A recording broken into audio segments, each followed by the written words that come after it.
Welcome to the show. It's Saturday night, and FedEx delivered me something today. It was supposed to be my day off. I was helping a buddy with this Volkswagen, and I got home and I saw a typewriter.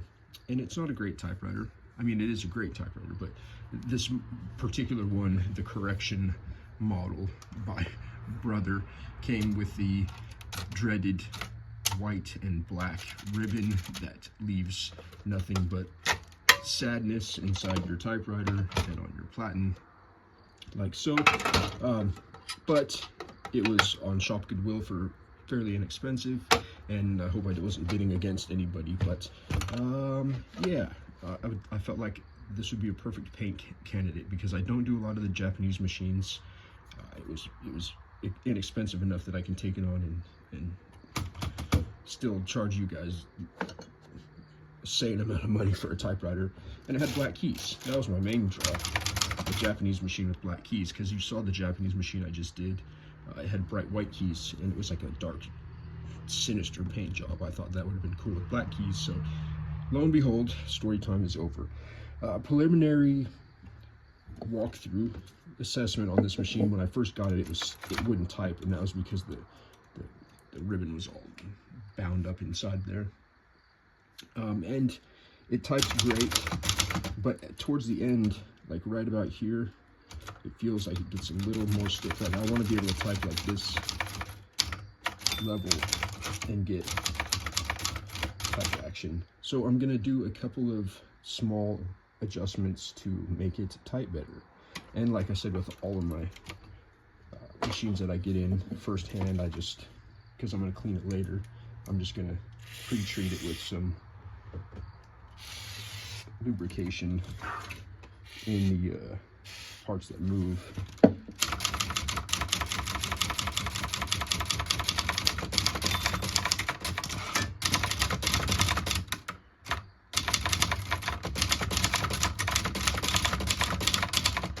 Yeah, it's getting there. It's getting better.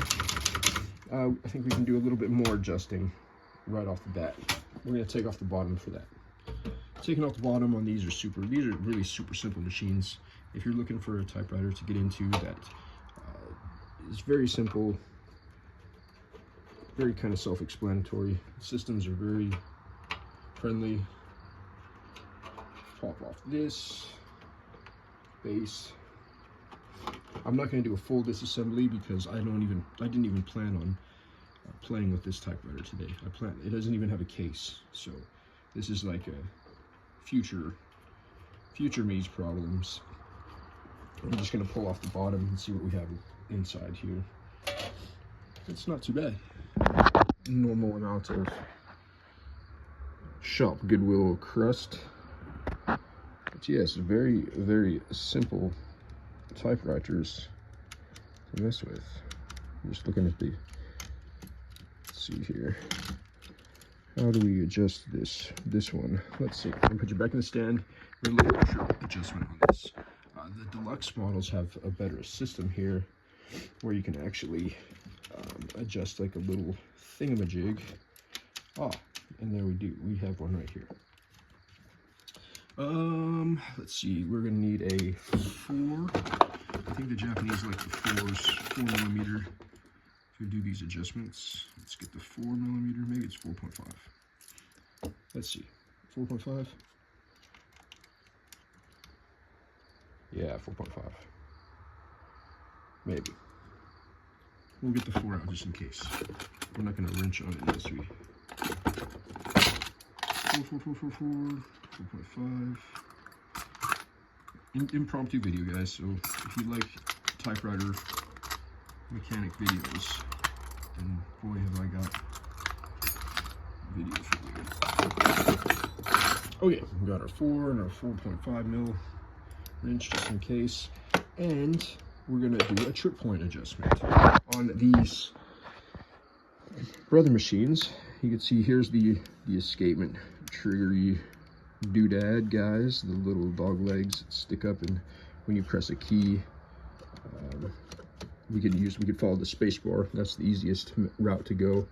We go here, that pulls on this, and that goes back here, and it pushes on this, and then this connects to this, and then this ultimately decides what's going on with your timing.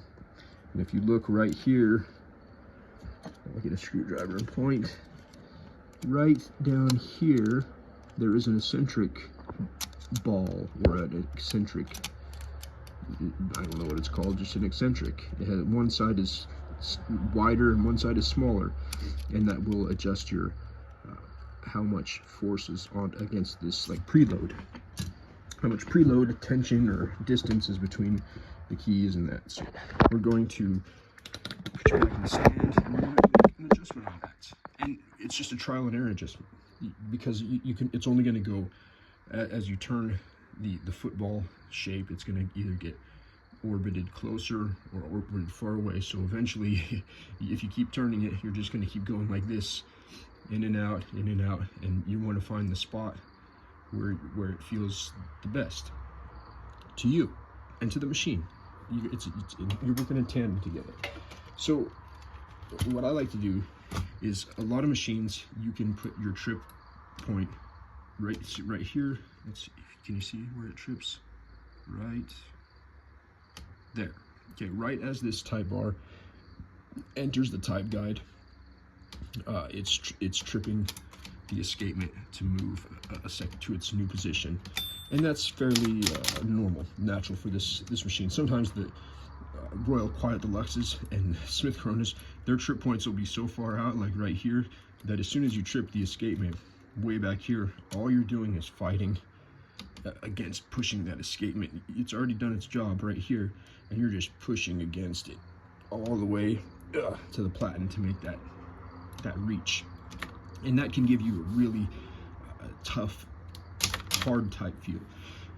I like to take my trip points to as close as I can get it to the platen, and that usually means that you're not fighting anything mechanically through the type line, or through the type motion, through the key feel anyway. So because this one is right there at the type guide, we're going to see about maybe getting it closer to the platen if we can. We're going to loosen up the jam nut, and this one is a super tiny flathead in between here. There's even a drop of glue. They even glued it off for me. They don't want me messing with it, but I am going to mess with it. So that's how we roll.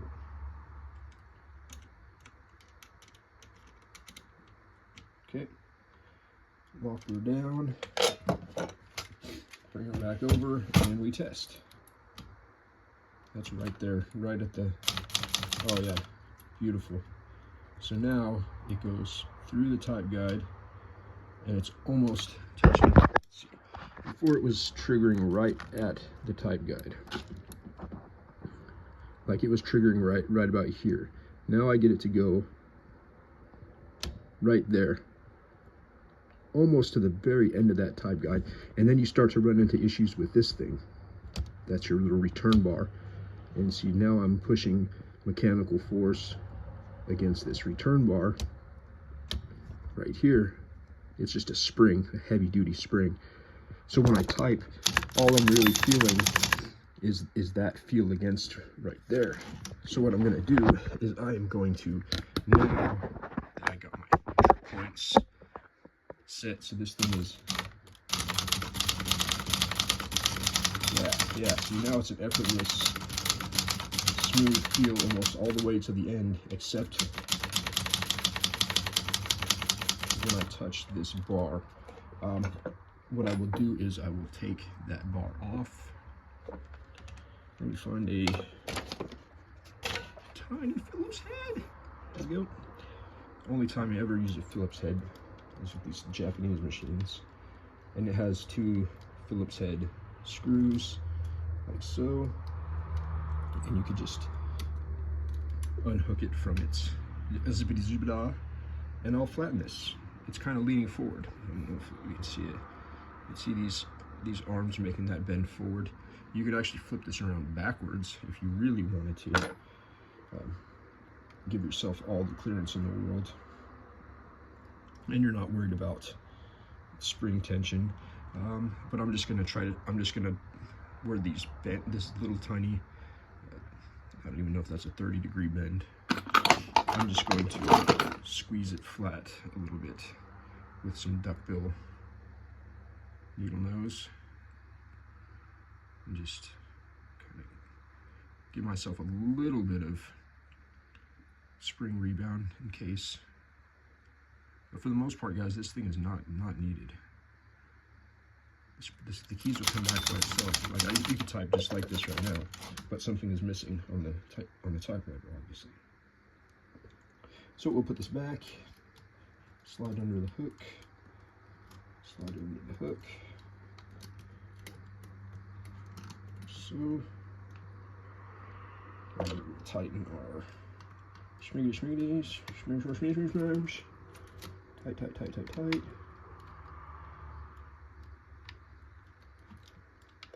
tight. Yes, we call that a success.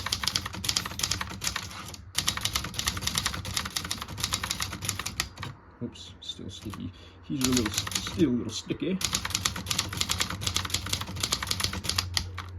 That A is not liking life right now. Maybe this is a separate issue that we can discuss. Yes. Here's another thing we can look at. This frequently happens on typewriters, and even more frequently on Japanese machines, because these the bars are so thin, with thin material, they easily get knocked out of position. Now this A, it's sticking every single time, and we could clean it for the life of us. We can put as much WD-40, mineral spirits, rubbing alcohol, lacquer, whatever you want. But what's really happening is, if we watch closely as this type bar comes up to its thing, you can see it's favoring the left side of this guide. And it actually, as we go to push that A, you can see it kind of, it slides over that guide to the right. Hopefully you can catch that. It's kind of just sliding over. So what's happening is when it finally gets enough pressure to go in there, it's just wedging itself in there because it has so much spring force going to the left direction. And to remedy issues like this with the typewriter, you just kind of use a fingy. You don't need any tools, and you just got to show it who's boss. You just got to push down on it like a diving board, and eventually it's still getting stuck. So give it a little bit more force. Still getting stuck. Did we go too far? No, it's just really, it was really off. This A was really off. There we go. Just, you can see how much, I'm using 2 fingers here, and I'm just putting some significant pressure on there to get this where when it goes through its travel, I'm trying to get you a straight on motion, it goes dead center without, it's still kind of pushing to the right a little as it hits those ramps. So we're just going to keep forming it until it goes. And now, okay, no cleaning needed. It was just getting stuck in the type guide. And we might find other keys like that happen. And I mean, we could do it. Here's the 9. The 9 is getting stuck, and the 9 comes from this side. And you can see, I'll even exaggerate it. I'll form it more to the right, so you can see now as it's going through its motion, it's way to the right, and as it hits those ramps, it goes to the left, to the center, and then it wedges itself in. So I'm gonna just take my fingers, just kind of give it a wiggle. You're not going to break these things. You don't want to put force on it through the segment, because these segment teeth on some machines can break off. So don't put so much force back here with it close to the bar, or with it close to the platen, where a lot of this type bar is inside of the segment, where you're using the segment to as leverage to push over. You just want to keep it back over back in this area, and you just kind of slowly push, push, push. And now we're at the end of the line, but now it works without being stuck. There's the 1/4 or the 1.5, and it's, yeah, see, it's wedged in there, but by that way. So we're just going to bring it back here. Push, push, push, push, push, push, push, push, push, push, push, push, push, and we'll try it again. And it's solved. Not even a cleaning issue, not even a sticking issue. It was a type guide issue. The sense, same thing. You can see how far it starts over here, and it's actually grinding on this ramp. So we'll push, push, push, push, push, push, push, push, push, push, push, push. You can see the tip of my finger. I mean, there's blood missing. I'm putting a little bit of force on that, and now that sense works. And that's common, guys. Almost every machine, well, not almost every machine, machines that are manhandled and misused and beaten up can have type art issues like that. So this is just a preliminary check of the machine, and it'll get fully stripped down, cleaned, and it's pretty much well adjusted. We just need to maybe check the shift motion adjustments. Here's your lowercase and your uppercase adjusters on that, and there'd be one on either side. But yes, very, very cool machines, very simple. They're all modular. You can take off this whole ribbon thing, and yeah, they're fun. These are like the disposable cameras of their time. Just awesome. Thanks, guys, for joining me on this video. Hope you learned something, and if you have any questions, come find me on Facebook. I don't really check messages here on YouTube all that often because I don't get alerts for them. So Facebook is the best way to contact me for help or for questions, or if you want a paint project or you want to send me a machine for free. No, send me a machine to fix up for you, or paint, or do a video on. We can do a repair video on it too. So thanks, guys. Enjoy your weekend. Happy Mother's Day to the mothers out there watching, and talk to you next time.